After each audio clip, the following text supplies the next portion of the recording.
So what I want to start off with is during your UCAT preparation, I know it can be really hard to see the greater purpose of it. And so I think I want to start with going through the objectives and the challenges that verbal reasoning can provide to you guys.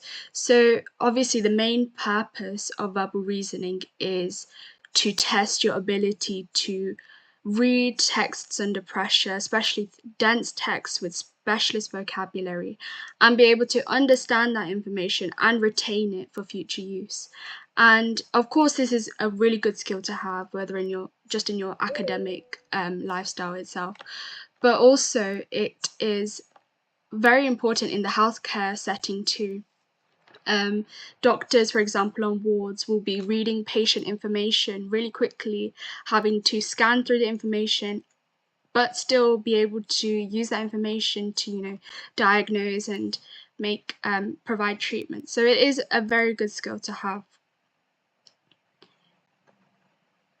So I'm going to go through the different question types that can occur, that can be provided in the verbal reasoning section.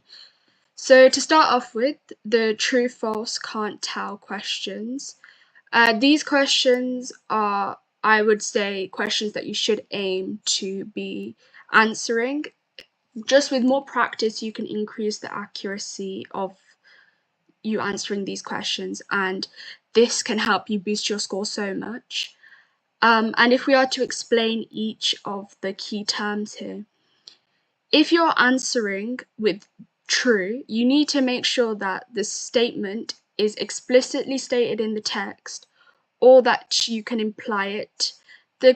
Where it gets difficult here is if you infer too much.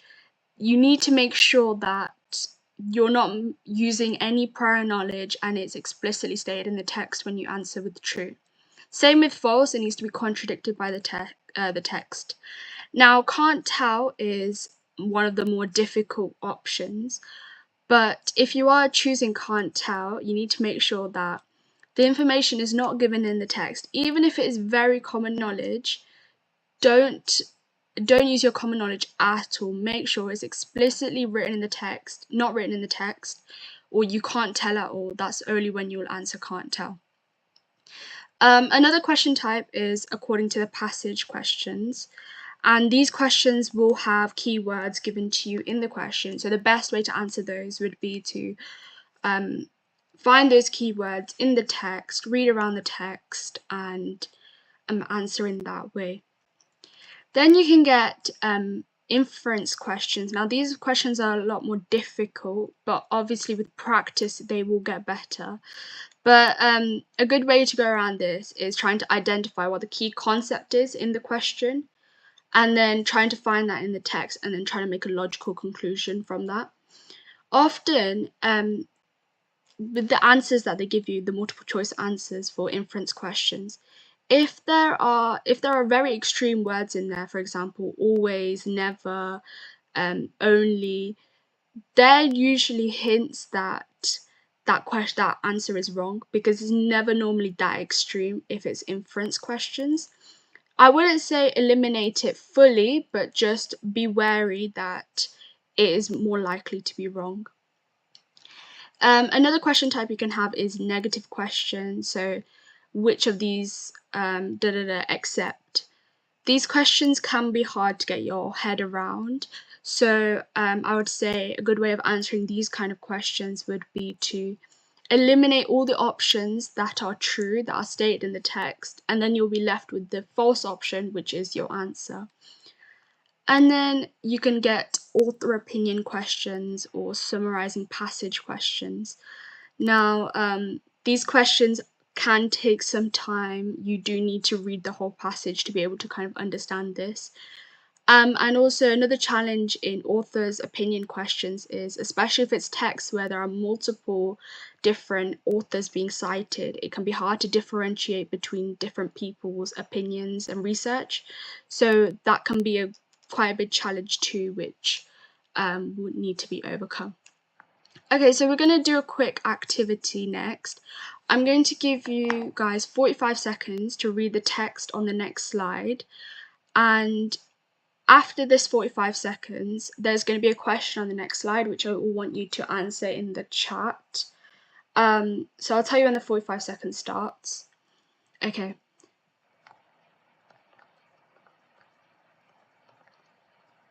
There you go. 45 seconds started now.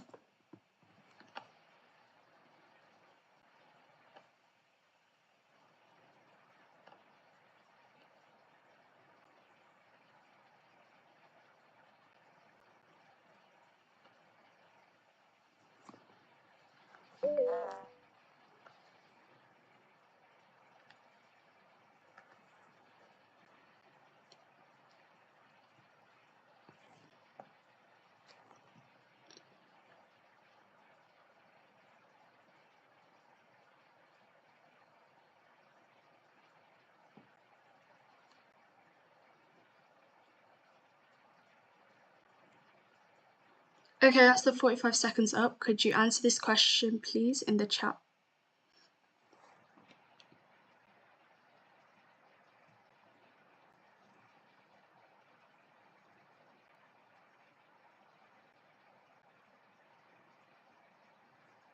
It's okay if you don't know, you could also put that too, but if you know the answer, please put it in.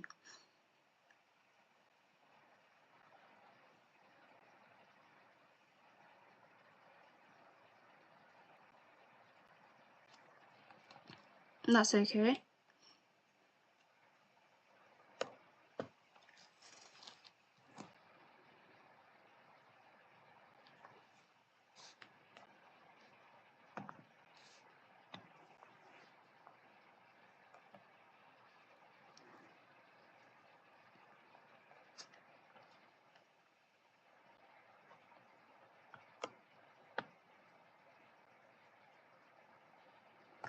Yes, so what I was testing here is there are two different techniques a lot of people like to use in verbal reasoning.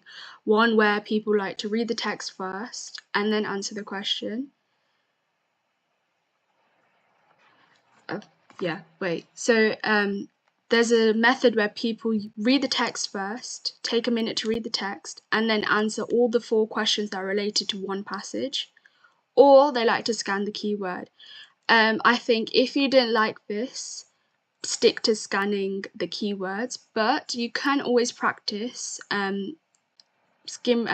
reading passages really quickly and then retaining that information as well. The answer was the golden rump in this passage.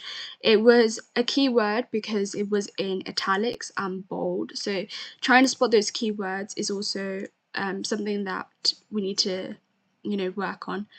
But yeah, so if you did like that method and you did get the answer, what you can do is on the first question itself, spend about 45 seconds to a minute thoroughly reading the text and summarizing that information. And then for the other 3 questions that are associated with that text, spend only 20 seconds-ish to answer those questions without looking at the text again.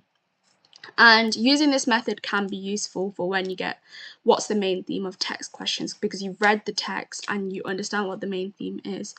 But I can see that a lot of people did struggle with this. So what I would recommend instead is this technique where you spend 30 seconds per question.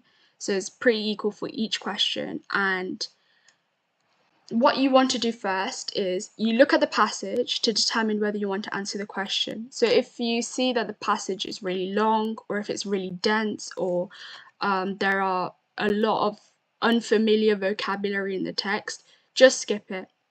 It's not worth wasting time over. But once you've looked at the passage and you've determined that you want to answer that question, read the question first, see if you can pick out any keywords. And when I say keywords, not any word in the question, make sure it's key distinctive things that you could pick out in the text. For example, numbers, dates, names. And then you want to scan the text from the top to the bottom in an ordered way, so you're not frantically looking over the text and rereading pieces of information that you've already read. And sometimes the keyword itself won't be in the question. They might use synonyms or phrase it in a different way, so be mindful of that as well.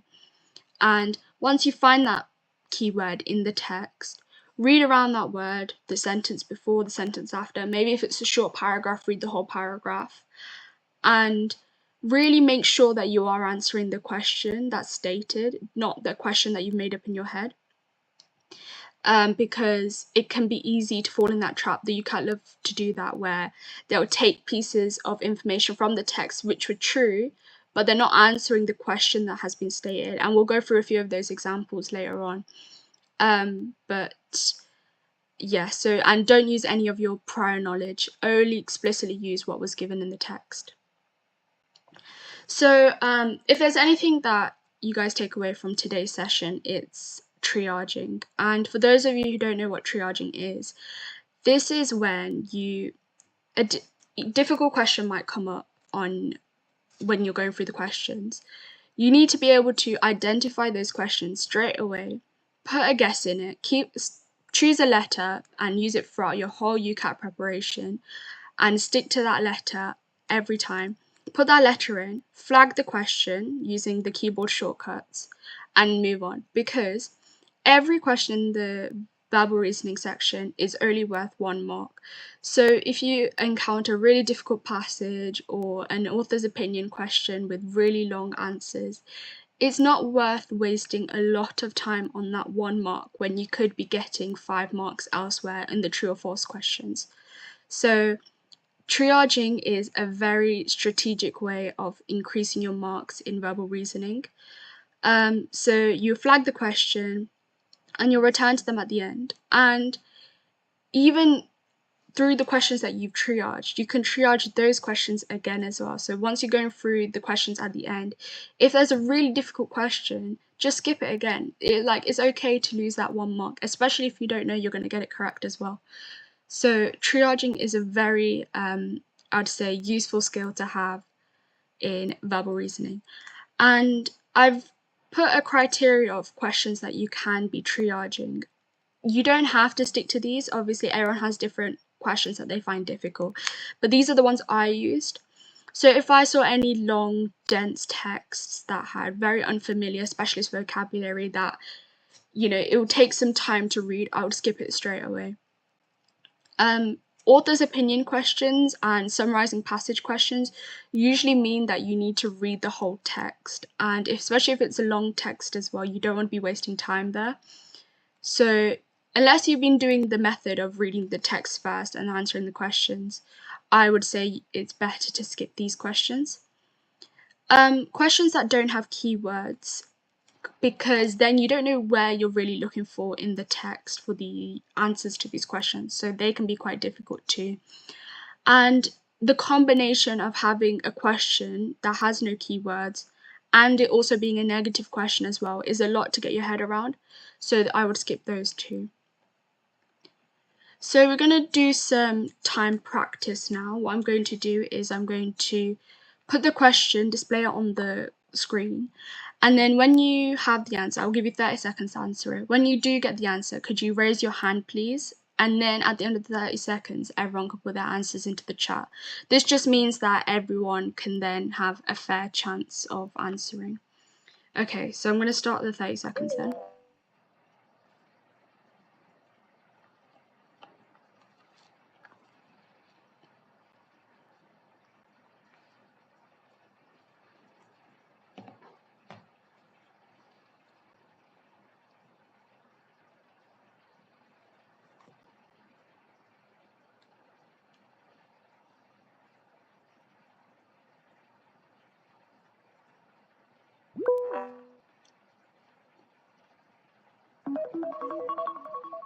Alright, that's time up. Could everyone please put their answers into the chat? Thank you.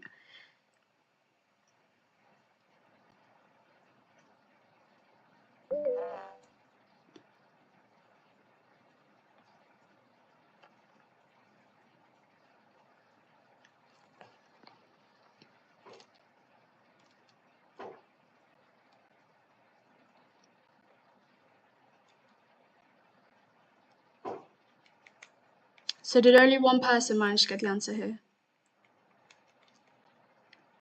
I think so.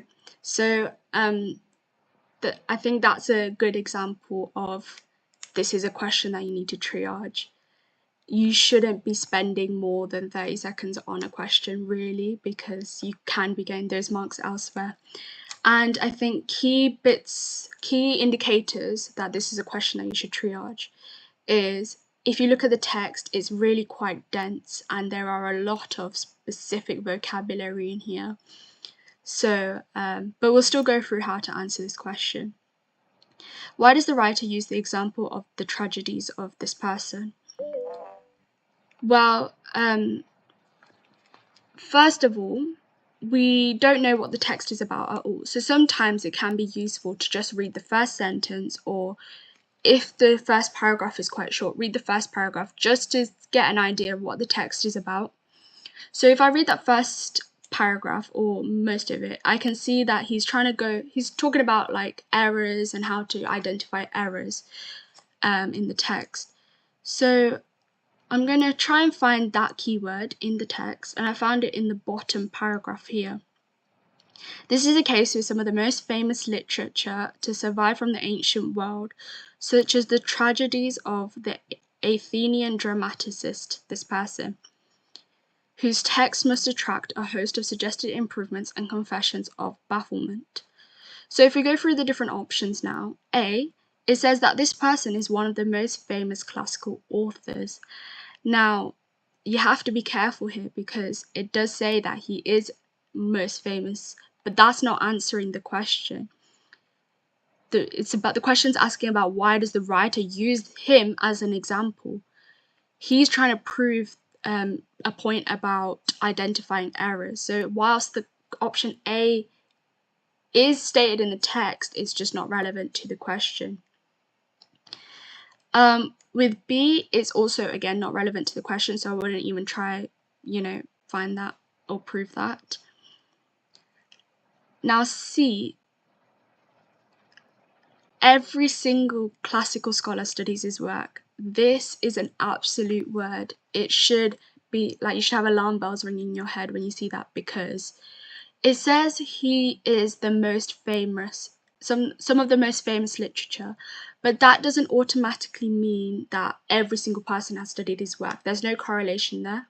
So you can't make that link just because he's famous, unless it's explicitly stated in the text. So then automatically that means that option D must be the correct answer. So well done. Okay, so we're going to go on to the next question then. You got another 30 seconds. Oh, sorry.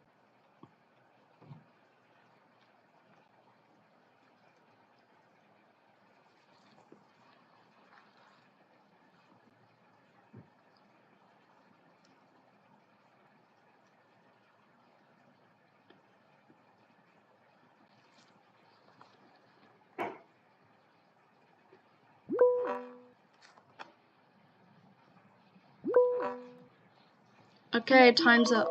Time's up. Yeah, so I can see more people was able to answer this question. This question I wouldn't personally triage. The text is okay, and there are keywords in the text which you can have a look for. So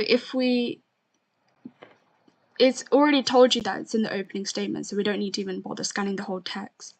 But if we look at option A, it says that all actions are a consequence of outside forces. Whilst this is partially correct because it highlights this section where it says either our actions are predetermined, it doesn't talk about the actions being random. So they're trying to catch you out there. Same thing with B, they've only considered one option and not the other. C, we can automatically rule out because religion is not mentioned at all. So again, it must be D. Okay, next question. Sorry, I forgot to ask to put it in the chat, but that's okay. Okay, next question then.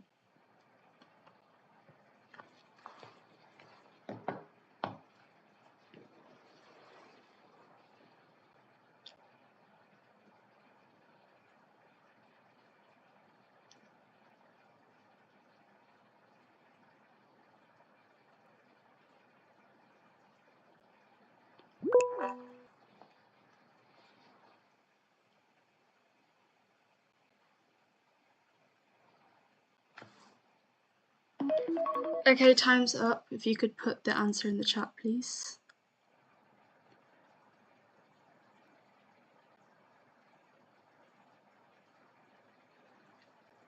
Okay, so this again would be a question that you should answer. It's a true or false question.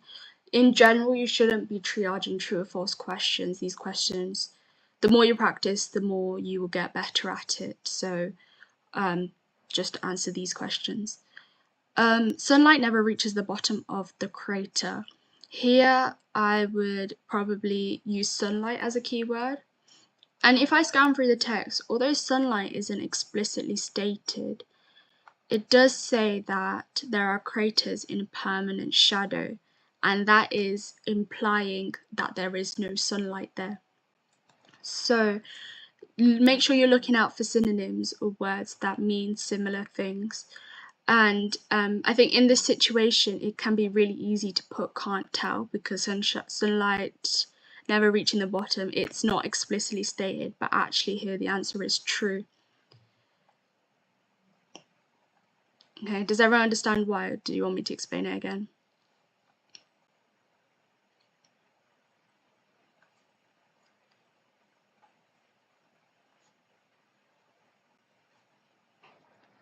I'll take the silence as yes then. Okay. The next question then, you got another 30 seconds.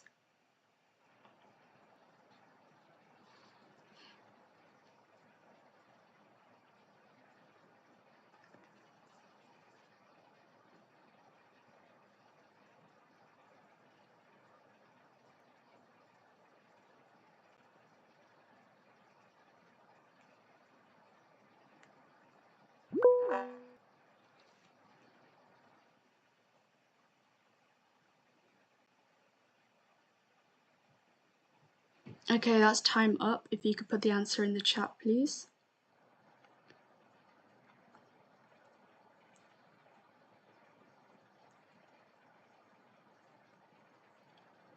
Okay, so from the passage, a coincidence is an event which is determined by chance.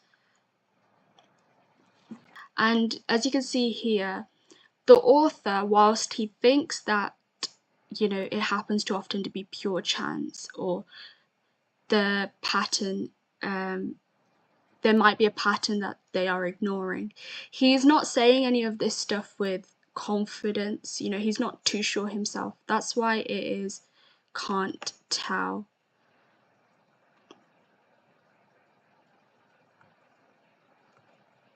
Yeah. So does everyone understand why it's can't tell and not any of the other options? He does believe that, there are rational explanations, but at the same time, he hasn't said it with absolute certainty. That's why it is can't tell. Okay, we're going to go on to the next question then. 30 seconds.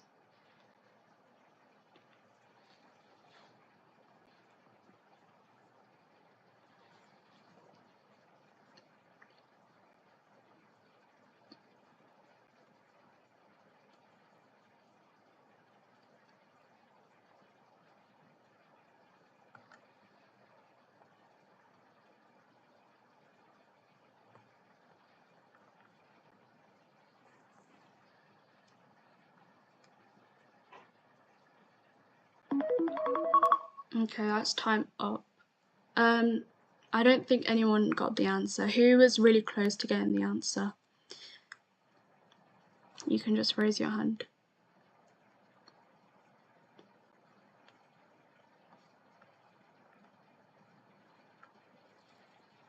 Okay. This is a question that if you did struggle, maybe it would be worth triaging. Here, the keyword that I would... Oh, you got an answer A. Okay, does anyone else have an answer? Okay. So the keyword that I would highlight here is false positive errors. And if I'm going to scan the text, I see false positive errors in the first paragraph, but I'm going to read around it. and there's nothing really relevant. So if that happens, either continue reading down or go back to the question and pick a different keyword to find. I can see that there is false positive errors again in the last paragraph, so I'm going to read that first before I pick a different keyword. I can see that here the parent assumes that vaccinations cause a big risk of brain damage. Now, I'm just going to quickly read more down as well. It shows that comparing risks show that much higher risk of catching measles with a devastating outcome far outweighs the minuscule risk involved in vaccination. Automatically, that rules out A. Now, B is not explicitly stated and it's not really relevant to the question, so we'll rule that out too. Now, C, although this isn't explicitly stated in the text, this is an example of an inference question. So we can see that the parents think that there is a risk of brain damage associated with measles. Now, if doctors used that and followed that information and treated them as if they were going to get brain damage, that would not be appropriate. So that is why inappropriate treatment may be prescribed, and C is the correct answer. Okay, all right, we'll do the next question then. You have another 30 seconds.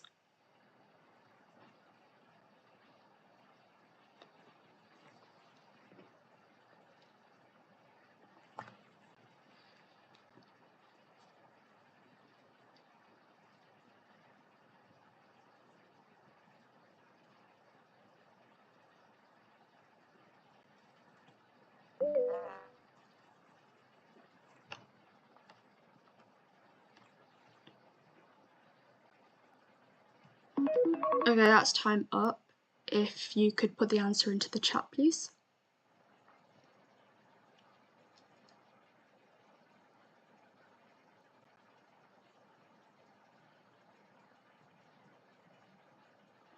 Okay, seeing that no one has an answer, oh, we have one, C, okay. This is an example of a question that you should triage because it's quite a long text, the options are quite long, and altogether just trying to get your head around it will take a lot of time. So flag this question and move on. But when you come back to this question at the end, this is how you should, go about answering the question. It's an author suggests question, so author's opinion questions we triage. And you want to highlight different keywords, so I'm going to highlight barrier. To universal, I think, is a good keyword, and access to healthcare information. Well, the whole passage is really about that, so it's not the best keyword, but it's a backup keyword that we should have. So I'm going to use barrier. I'm going to scan through the text from top to bottom. And I can see that it says here, language can be a barrier. I'm just going to read around that. Much of the world's health information is still written in English. Okay, so we're going to go through the options. For this kind of, when you can find the answer explicitly like this, it's not worth going through and eliminating each option. Just quickly go through the options and see where it talks about language or people not being able to understand the information. And so therefore, B is the answer here. Okay. So here is why I've highlighted in red reasons why I would triage this question. There is a lot of specialist vocabulary in this text, which is might be hard to digest, and even in the answer itself. And automatically, it being an author suggests question is also an indication for you to skip this question. Okay, so we'll move on to the next question then. 30 seconds starts now. Sorry, there you go.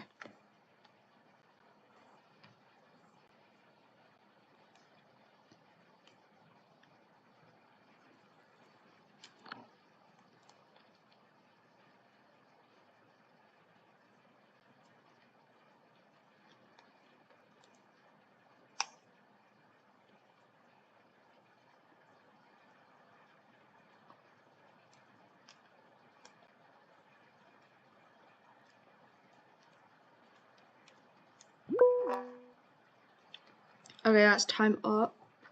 Thank you. If you want to put the answers into the chat box. Okay.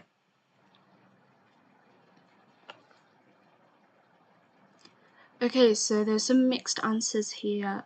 Again, this is a question that I would suggest that you triage, because especially if you're doing the scanning method, because you do need to read the whole text to be able to kind of make a decision here. But once you come back to this question at the end, a good way to start with this question is try and figure out where the writer stands. And you can do this by reading just the opening line, or here, the first paragraph itself is quite short, so maybe read that. And here, the answer actually lies in the first paragraph, so this is quite useful. And we can see that the writer thinks that we should employ games. You can automatically rule out option A, because here it says that we need games to engage our brains and not just hearing about it. So if the public is just told about the effects, nothing is going to change. So automatically rule out A. Yeah, D was the correct answer. B, what exactly should be done about it is fairly obvious to most people. No, it's not, because he says here it can still be hard to understand how. And then C, the issue is too complicated for the general public to fully understand. Well, that's not where the writer stands, though. The writer, he's trying to use games as a way to make it less complicated for the public to understand. So again, this is a question where you need to really try and understand what the question's asking you about before answering. Okay, we're going to go on to the next question. Oh, sorry.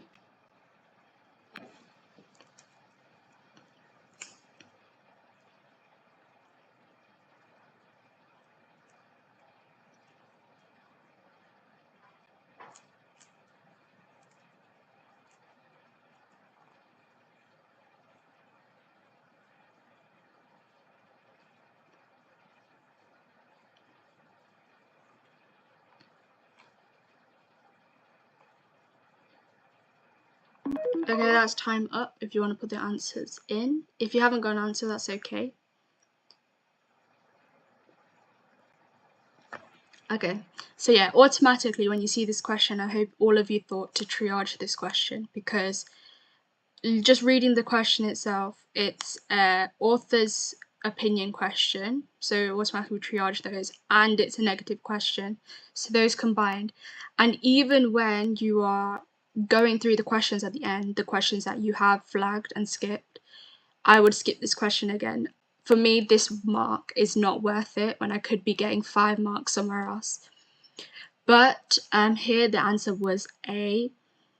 Here they're talking about if we did increase digital technologies, it will increase disparities in medical treatments, medical data, sorry, so that's why the answer was A here.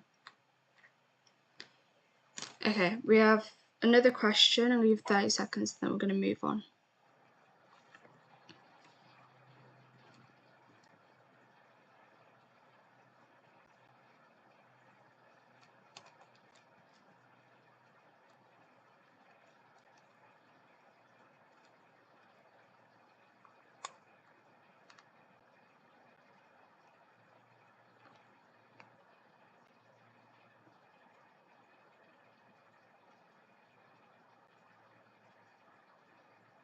Okay, time's up if you want to put your answers into the chat box.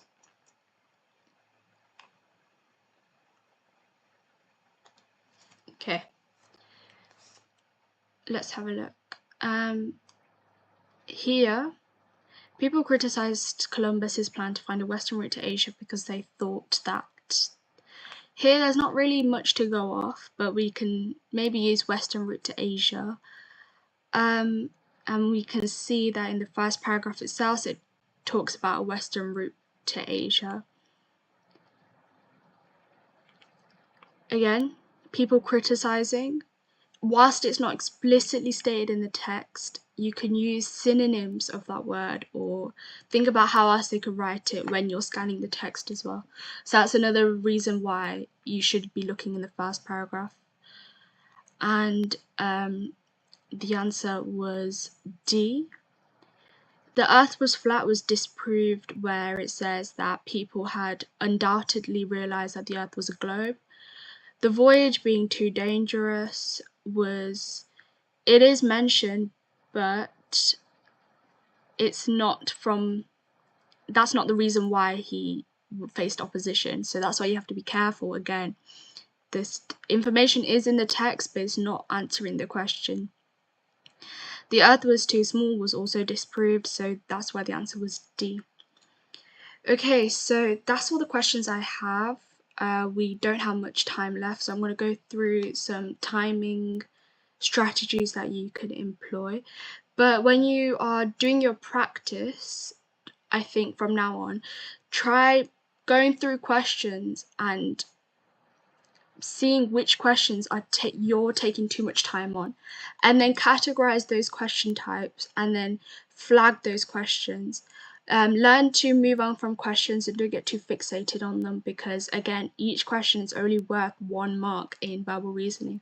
So this is how you're going to maximize your marks. So I'm going to go through some timing advice. So timing is very tight, as you saw.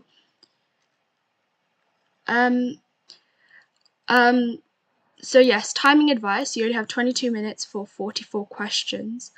That is very tight, as you guys all saw. So this is something that I used for my UCAT, and I used it for all the subsections, not just verbal reasoning.